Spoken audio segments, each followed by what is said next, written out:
Well, it's great to be here in Melbourne. This has been a really cool conference, and I just want to thank really quickly all the volunteers and organizers for putting it on, and especially to Ben for inviting me out here from New York.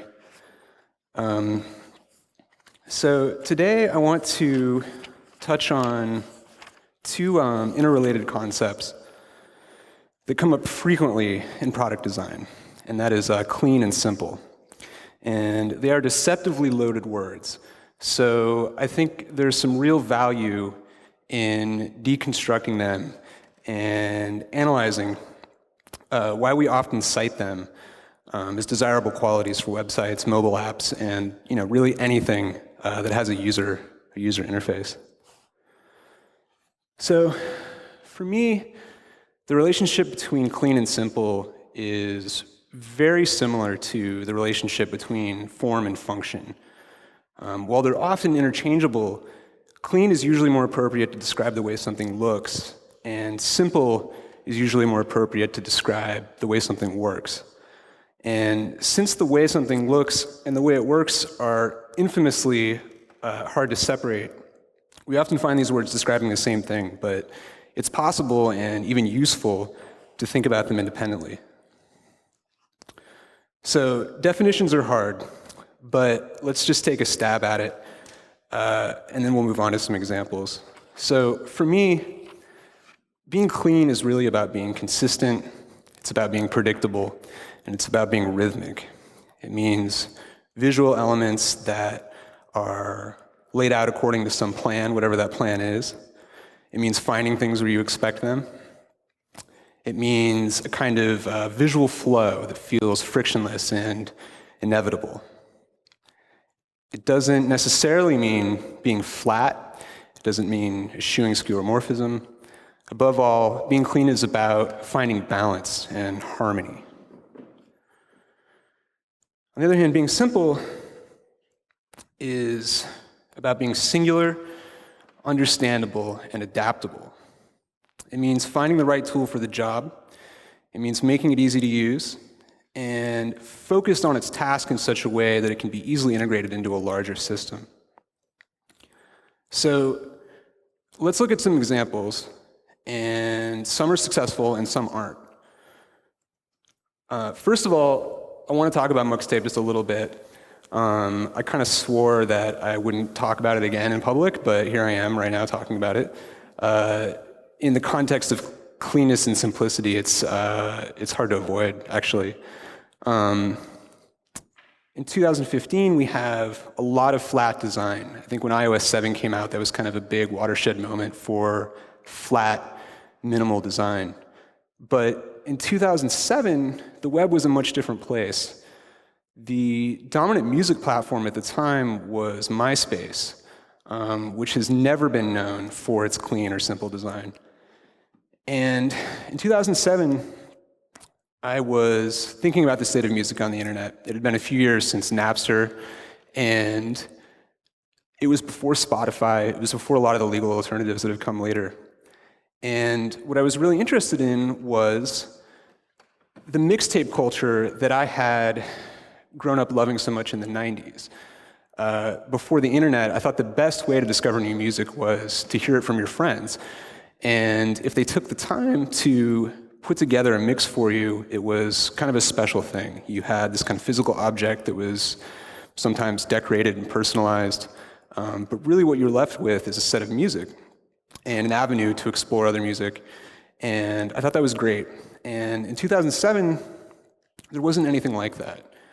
So what I endeavored to do was make a system that would kind of recapture that sort of person-to-person passing of music.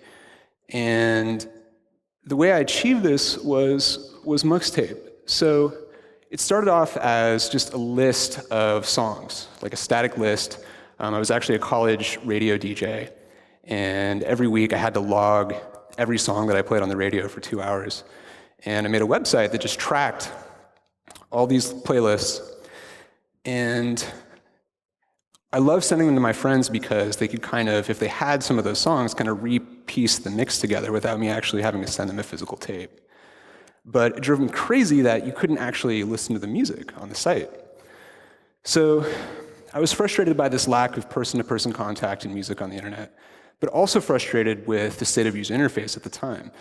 I didn't include an example of it, but 2007 was a time of lots of gradients and brushed aluminum and really heavy skeuomorphism. So what I started off with was this kind of stripped down list of songs. And I said, what is the absolute minimum I can do to make this into an interactive experience?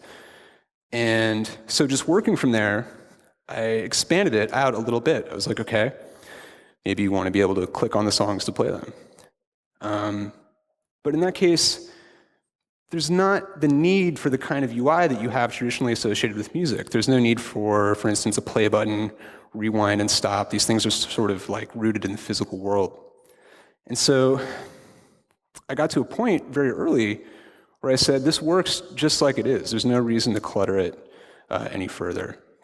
And I kind of released it as like, just on a lark. I had no real plan for it. It was just kind of like, let's just put this out there and see what people do with it.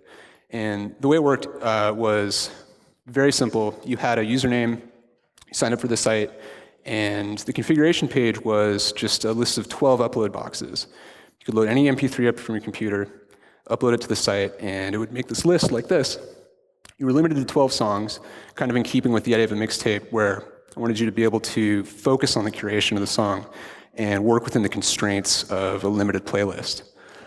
And then you could connect with other people who were on MuxTape and favorite their playlists, and see all the playlists that they had favorited. And overnight, it was this kind of like insane success, like almost too successful, because I attracted the attention of various elements in the record industry who were not so happy about some of the copyright consequences of a system like that. But for me, it wasn't about free music. It was about creating a better experience for listening to music. And part of that is discovering music that's important because someone who's important to you likes this music, and also improving the experience just by making it a more beautiful thing to look at as it's playing. MuxTape was a candle that burned bright and fast, and by the end of the summer, it was gone. And we replaced it with a version that was centered around making a site for bands. So at the time, Myspace, again, was like the default place to go. Like every band had a Myspace page. And we created a system that was similar, but much better designed, much further reduced. So part of the Myspace experience was that you could customize the HTML just totally willy-nilly, whatever you wanted. And it was crazy. I mean, it looked like GeoCities. Like, it was nuts. Like, some people did some cool stuff, but overall, it was just, it was kind of a mess. So in keeping with the original MuxTape design, we kind of limited what you could do with it, and the constraints actually had the effect of blossoming a lot of interesting creativity, and people did all kinds of interesting things. The way it worked was you had these different modules that you could lay out, and there was a picture module, the actual playlist module, there's like a text box, calendar, and I think that's about it. And it was great. Unfortunately, it didn't work so much as a business. We never found out, couldn't really find our stride, and I was a little bit heartbroken, honestly, about what happened to the original version. But for me, it was a really important thing to make a statement about what you could do with very few design elements. And I think that since then, we've seen a lot of interesting products that kind of like tack the same way. So another one of my favorite apps is Clear, which is the to-do list app. Some of you may have seen this. It's incredibly clean and simple. In fact, there's almost no UI at all. It's entirely flow. It's entirely rhythm. As you can see here, you just I wish I included video now, actually, because it has some beautiful animations. But it was really just about entering these tasks. You could swipe them away, pinch open and create new lists. All the interaction was done without buttons, without sliders, without settings boxes, dialogues, anything. And it was really kind of amazing. Another favorite app of mine is Keezy. This is a music-making app for iOS. Again, very, very simple, almost no UI. You have a grid of colored boxes. You can hold down a colored box to start a short recording. And then once you've recorded a little sample into it, you get this microphone, and tapping it again plays the sample. Supply, this is the Supply iPad app. It's another great example of very, very clean, very simple design. In this case, it really was a great example of letting content kind of rule the design, which is something I think that is a great strategy for anything that involves content. It's a great thing to just get out of the way. So I want to talk about a few examples of things that are clean, but maybe not so simple.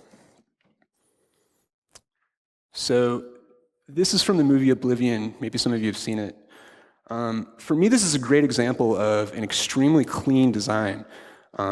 It's very reduced. There's a lot of rhythm to it, but it can't be fairly described as simple. It's a very information-dense kind of interface. Obviously, it's not real, but if you were piloting a spaceship from the future, I think you'd probably have a lot of input and information you'd want, and it would be very hard to reduce that down into something that's much simpler than what they have here. And the point that I want to make is that sometimes that's okay. Sometimes things have like a lower limit to their simplicity, and that's fine. But it also means that there is, it's extra important to achieve that cleanness. The more complicated something is, kind of the more you need to make it clean to compensate. This is a website called RadarMatic that I built while I was at the New York Times. And it's a weather radar.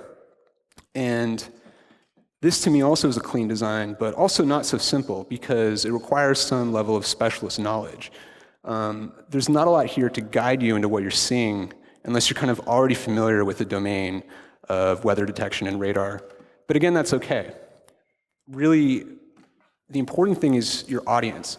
So if your user, if your audience has the specialized knowledge, you can kind of use it as a starting level and build up from there. Another great example of clean, but not simple, is the famous New York Parking Sign mess.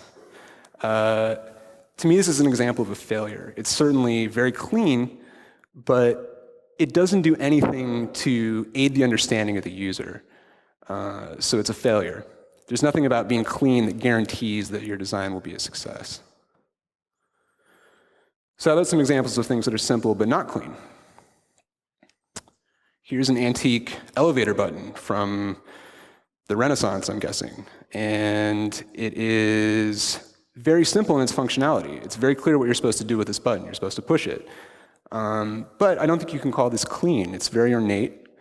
It's fits within the context of the building it's in, but there's no reason that this has to be clean. It just has to be simple. Another example is illuminated lettering. So this is the letter B, very simple. Functionally, it's just the letter B. But from a design standpoint, it is extremely ornate. It's not a clean design at all.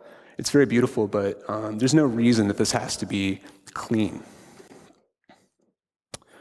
How about some things that are neither simple nor clean?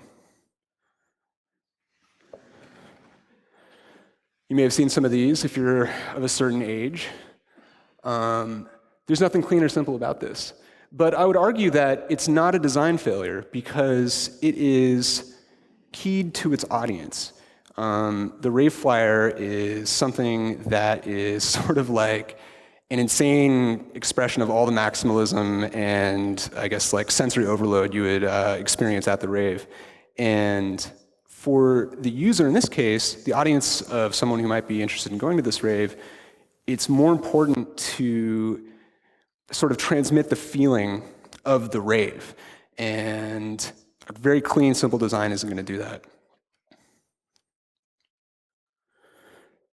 Another big pet peeve of mine is car stereos, which haven't actually improved much since they started to be a thing. But this to me is just a terrible design. It is utterly confusing. There's nothing familiar about it.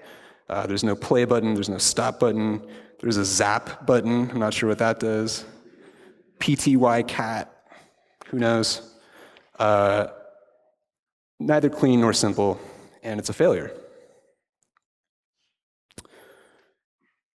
Adobe After Effects is a classic example of like a specialist piece of software that is very difficult to make clean or simple simply because it has an extremely wide range of functionality. And to simplify it much more would require alienating a user base that has grown accustomed to these tools and invested a lot of time in sort of overcoming the complication of it. Occasionally, the goal is to be neither clean nor simple. Another example from the 90s, flashy boomboxes. This is neither a clean nor simple design. I'm sure anyone could imagine a cleaner design for a boombox, but it's not quite a design failure because it achieves its purpose, which is to kind of be flashy, and that's just fine. Luxury watches, kind of the same thing for me. Something that I've been interested in more recently because of the Apple Watch. But for me, this is a watch that I would never wear, and yet at the same time, I understand that there are a lot of people who seek out this kind of design. And for the watchmaker, it makes sense for them to listen to their audience and to provide what they want. Bloomberg Terminal is another classic example.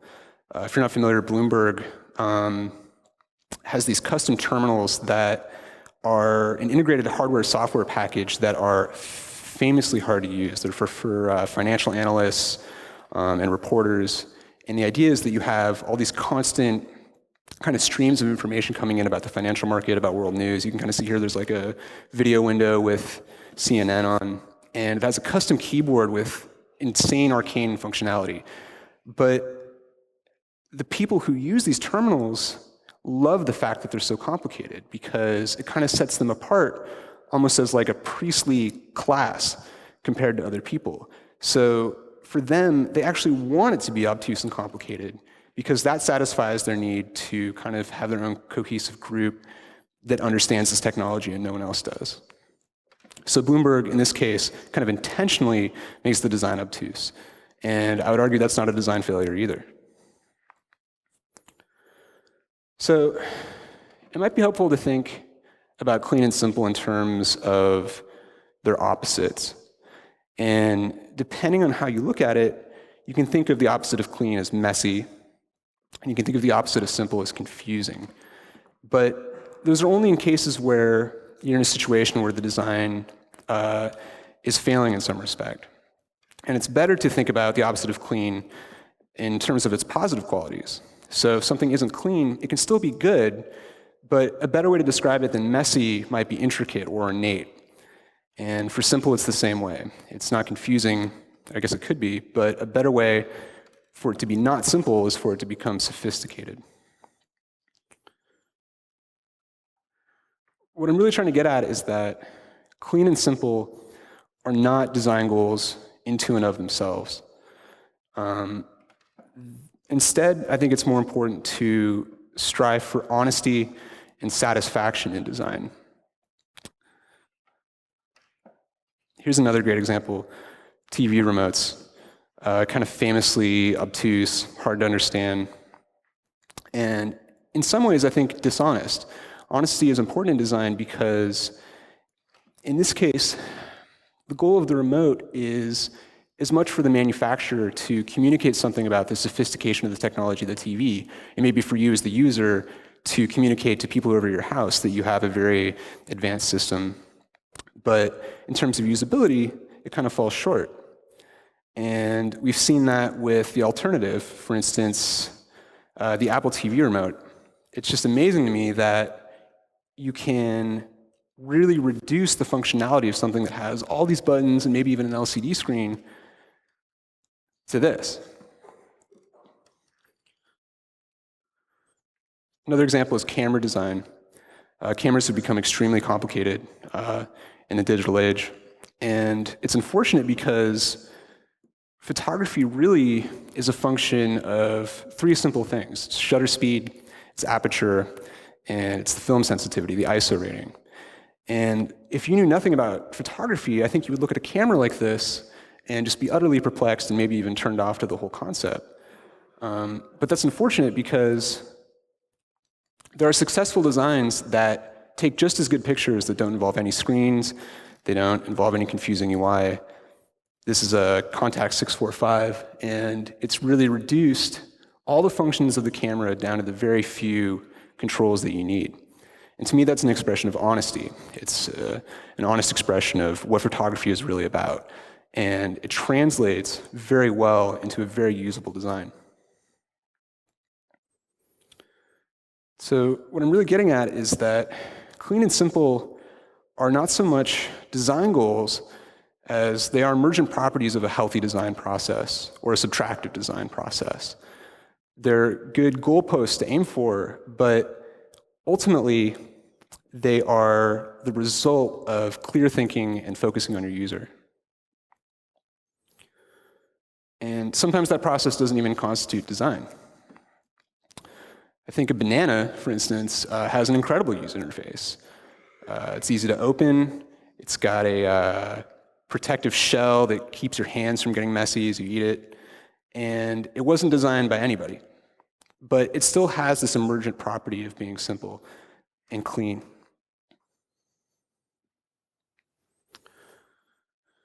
So simplicity comes at the cost of power. It's important to strive for the most simple possible solution to your problem, but it's also important to think of your user, think of your audience, and think about what they're trying to achieve. This is the cockpit of the Space Shuttle, which is fantastically complicated. And I don't know much about spaceship design, but I do know that it would be very difficult to reduce these controls to something much simpler than what they have. And that's just fine.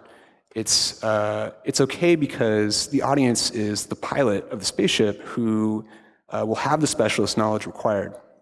It's still clean, I guess as clean as it could be, but it needs to be powerful. And so there's some sacrifice to simplicity there.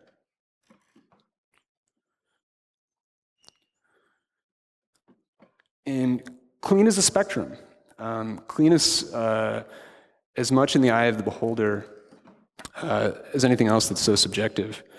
And you kind of have a choice about how clean you want things to be. This is a great drawing by Picasso, a drawing exercise he did where it's a bowl, and with each subsequent iteration of the drawing, he sort of reduces it to less and less of its essential elements until you're left with this, just a couple lines and some shading. And I think this is really beautiful because even though we're down to a couple lines at the end, it's still Picasso. There's still a lot of style in there. There's still a lot of personal energy without being over stylistic, without being ornamentary for no reason. This is a great set of concept designs by a French designer from about 5 years ago. You might have seen this online. And he did this for a bunch of different products. I think it was like a Pringles can, a condom box, soda, a couple other things. And he did this exercise where he took the existing design and did a kind of half-reduced version and then a version that was reduced down to its absolute bare minimum. And this is really cool because you can see that it's possible to communicate the purpose and brand of the product with much less than what they use. And at the same time, you can see that there's no clear answer for what is the right level of cleanness here. Again, it's really about the context of the audience and about the purpose of the design. In the case of store shelves, it's really important for products to stand out. And a lot of times, being the absolute cleanest, most reductive possible design isn't the best solution. It doesn't help if you don't sell any products. So I want to sum up with one last thing here, which is a quote from Jonathan Ive. And he says, "Simplicity isn't just a visual style. It's not just minimalism or the absence of clutter. To be truly simple, you have to go really deep." And what he's talking about here actually is the number of screws in the MacBook Air, I think. He's talking about reducing the number of screws. And the point he's making is that if they had set out to just reduce the number of screws, they could have gone about that in all kinds of different ways that would have actually overcomplicated the design of the computer. But instead, the goal of Apple isn't to get rid of screws, it's to make the laptop lighter, cooler, it's to make the manufacturing process more efficient. And the lack of screws is an emergent property. And if you take anything home from this, I want it to be that. It's that it's more important to focus holistically on reducing your design down to its core elements and thinking about what is honest and what will satisfy your user rather than just getting rid of the screws. Thank you very much.